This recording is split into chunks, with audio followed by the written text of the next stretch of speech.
So இதை ஒரு புக்காக கன்சிடர் பண்ணிக்கோங்க. அண்ட் இந்த புக்கை வச்சு தான் இன்னைக்கான சென்டென்சஸ் பார்க்க போகிறோம்.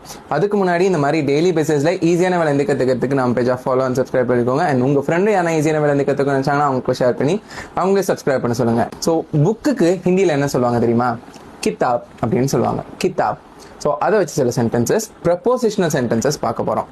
ஸோ என்னோட கையை வந்து ஒரு டேபிளாக கன்சிடர் பண்ணிக்கோங்க. இப்போ நான் அந்த புக்கை அது மேலே வைக்கிறேன். The book is on the table. Book டேபிளுக்கு மேலே இருக்கு. அதை எப்படி சொல்லலாம்? கிதாப் டேபிள் பர் ஹே. கிதாப் டேபிள் பர் ஹே அப்படின்னு அர்த்தம்.